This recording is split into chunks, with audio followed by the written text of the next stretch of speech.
అందరికీ నమస్కారం. నేను మొన్న ఒక షార్ట్ వీడియో పెట్టాను కదా! స్టూడెంట్స్‌కి, టీచర్స్‌కి, లెక్చరర్స్‌కి అందరికీ కూడా అని చెప్పేసి. ఈ వీడియో చూసిన వాళ్ళు కామెంట్ చేయండి అని కూడా చెప్పాను. అసలు ఆ వీడియో రీచ్ అవ్వలేదు. అండ్ ఎవరు కూడా కామెంట్ చేయలేదు. లైక్స్ కూడా రాలేదు. సో, అదేంటి అంటే ఆబ్జెక్టివ్ టైప్ ఆఫ్ క్వెషన్స్ బెటరా? డిస్క్రిప్టివ్ టైప్ ఆఫ్ క్వెషన్స్ బెటరా? అనేసి అడిగాను. ఏదైనా చదవాల్సిందే కదా! నేను ఆ క్వెషన్ ఎందుకు అడిగాను అనేసి నెక్స్ట్ షార్ట్‌లో చెప్తాను అని అన్నాను. అది షార్ట్‌లో చెప్తాను.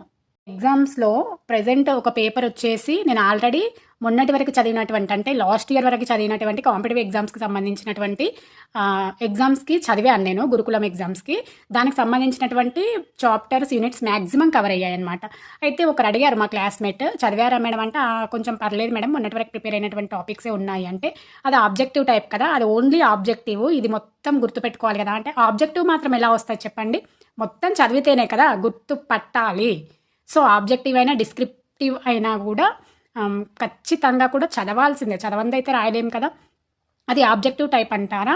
ఏదో గుర్తుపట్టాలి కాబట్టి తెలిసినవి పడతాము. తెలియనివి ఏమైనా కన్‌ఫ్యూజన్‌గా ఉన్నాయి మాత్రం ఎలిమినేషన్ మెథడ్‌లో చూస్తూ మనం చూస్ చేసుకుంటామనమాట. అంతే కదా! మీరు కూడా ఇలాగే చేస్తారా? ఎలిమినేషన్ మెథడ్‌లో రాంగ్ ఉన్నవి తీసేసి కరెక్ట్ చేస్తారా? ఆబ్జెక్టివ్ టైప్ ఆఫ్ క్వెషన్స్‌కైతే ఒక్కసారి కామెంట్ చేయండి.